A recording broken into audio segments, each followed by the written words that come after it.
Hello and very much welcome to this tutorial where I will be showing you how to make this oh so cute and blubby stitch cake, although rest assured there's absolutely no fluff involved.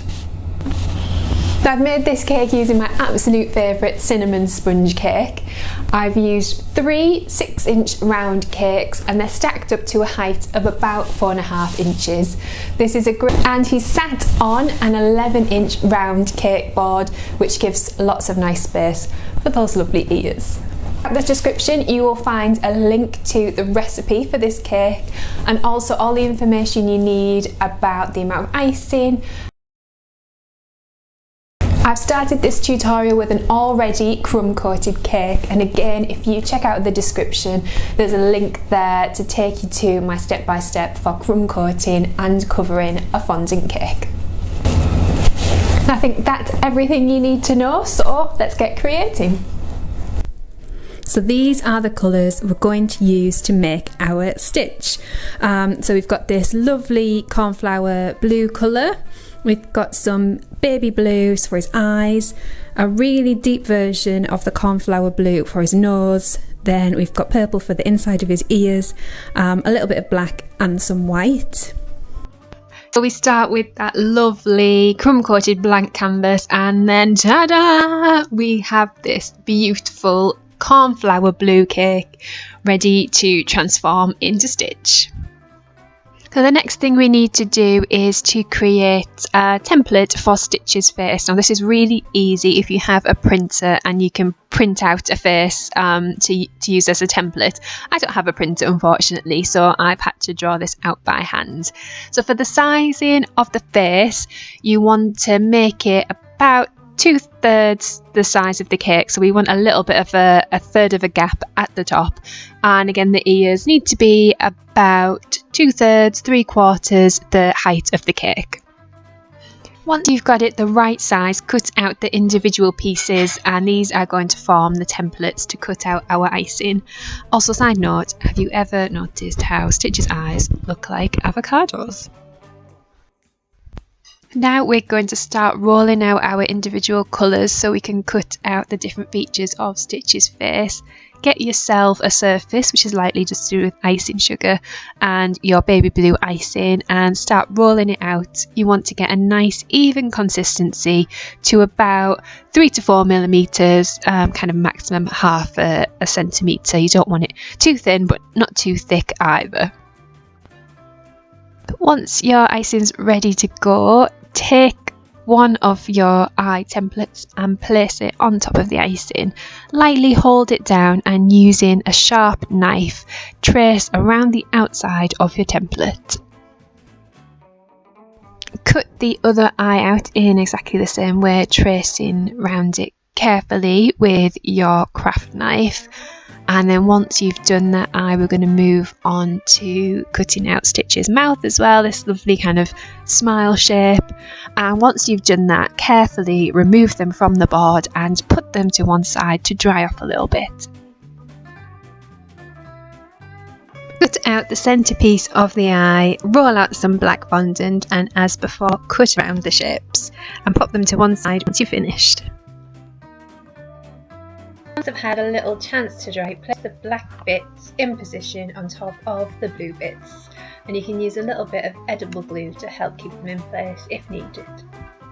Roll 2 pea-sized amounts of white fondant into balls, then flatten them down slightly and place them in position on the black bits of Stitch's eyes to give him that cheeky little twinkle.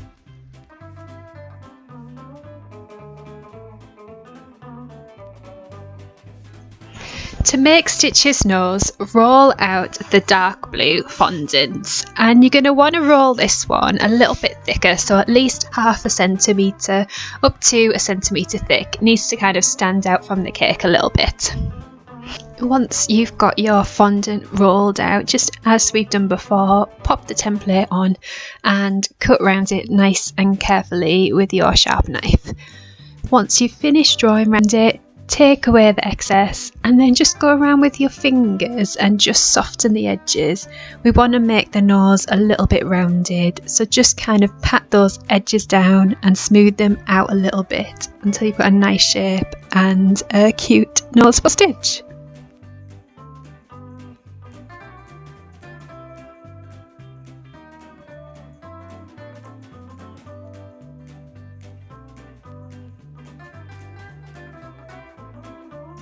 And now it's time to make the ears, and we're going to be using the same colour we used to cover the cake, so that nice cornflower blue fondant. But we're just going to add into it some Lilo powder.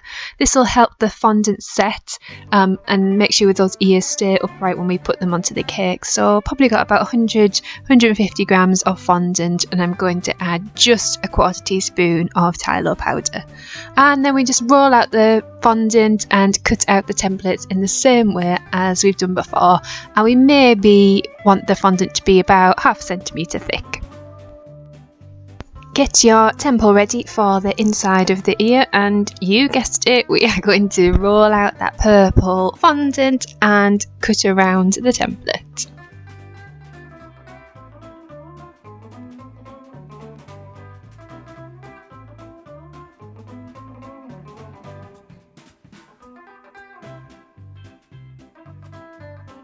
Right, we are nearly there with the cutting out. Now all that's left to cut out is the little outside bit of the ear. So we're going back to that cornflower blue, the bit that we've put the Lilo in, and we are going to cut out those kind of small thin outside ear bits. Want that icing to be a little bit thicker. It just needs to be thicker than the purple bits that you've just cut out, because we want it to look like it's kind of overlapping. So get it about 1/2 centimetre thick. And then once again, just cut round the two pieces and pop them to one side when you're done.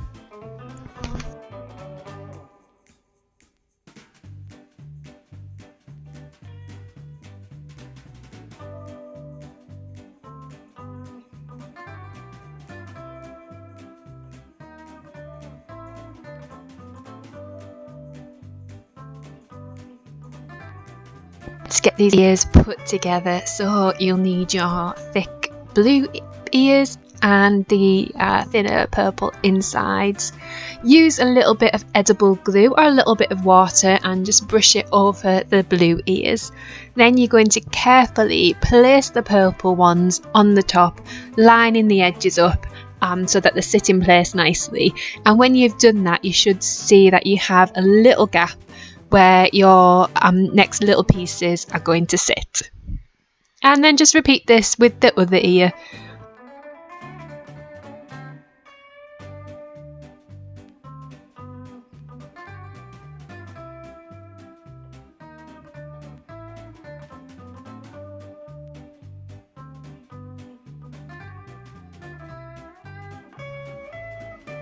Take the pieces you have left and once again, using a little bit of edible glue or some water, just brush that onto the space where these final pieces are going to go. And as before, just gently pop them into position. The glue shouldn't dry straight away, so you should be able to move them about a little bit if they're not quite right, but they should sit nicely in place. Once your ears are finished, you are going to need to leave them to dry. They definitely need a couple of hours, but if you can, it's best if they're left overnight, just so that they're nice and firm, and when you come to putting them in place on the cake, they're not going to flop over and they're going to be those lovely perky upright ears. So let's start putting Stitch together. You'll need some edible glue or a little bit of water and a paintbrush just to help get those bits and pieces stuck on there. So I'm going to start with the mouth, and this is a great idea because it's going to go right at the bottom of the cake and it's going to act as a marker for our other bits and pieces. So we'll pop a little bit of glue onto the cake and get that mouth stuck on there, and just gently kind of move it around with your fingers, get it into place, get the upturns on the mouth in the right place, and this is a really good start to our Stitch face.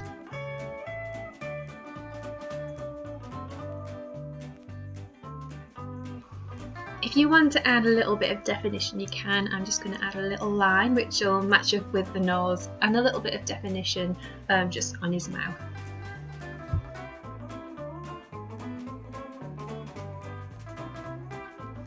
So next we'll get his nose in place. So again, just brush a little bit of glue into position. So we just want it just above where we put that little line.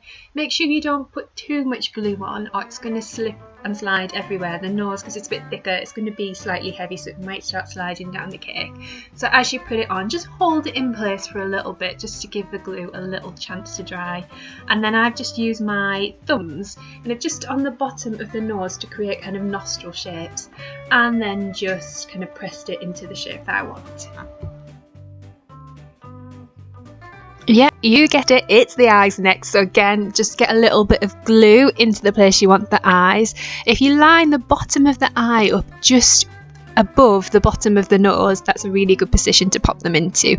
So just get a little bit of glue on there, and as we've done with the mouth and the nose, just gently put it into position, move it around until it's where you want it, and just hold it a little bit to make sure it's in place. And like I've done here, make sure you put any glue anywhere where it's not sticking to the cake, because we don't want it to fall off.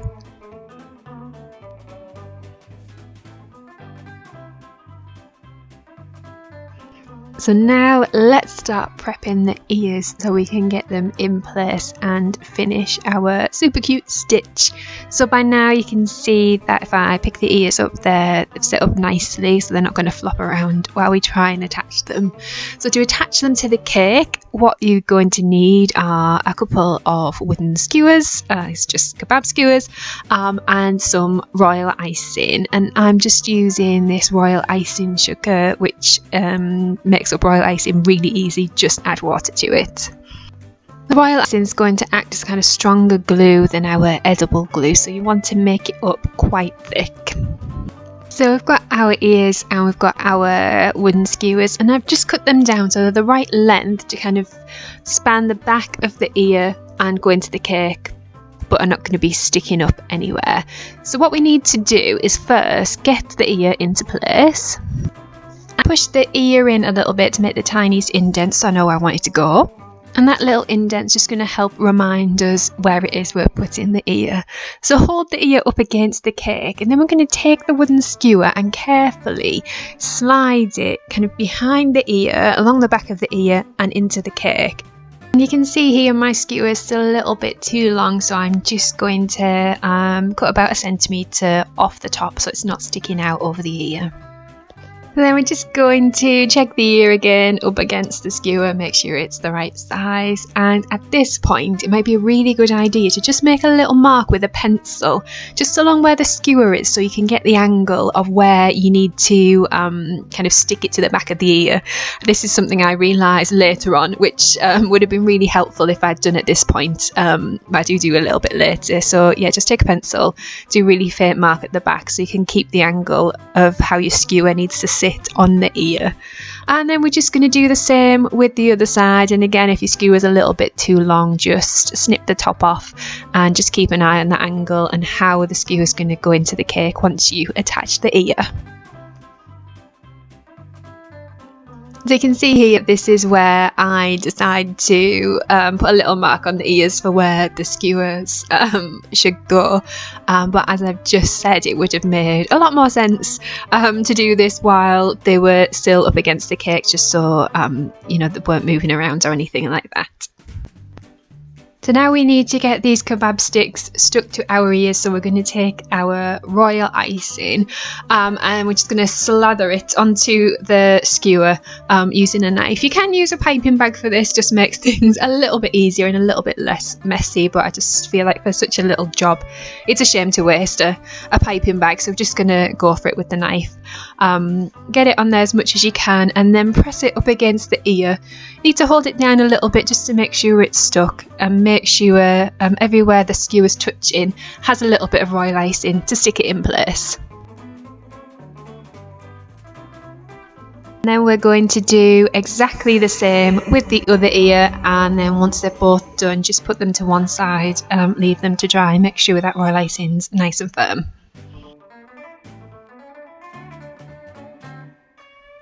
So while we're waiting for those to dry, let's finish some last details. So first of all, I'm going to take an edible black pen and I'm just going to line Stitch's smile just so we get some lovely definition on his cheeky grin. So gently draw along the top of the mouth in a nice smooth line, get it nice and even, and then at the corners we're just going to give him some little dimples just to make him extra cheeky.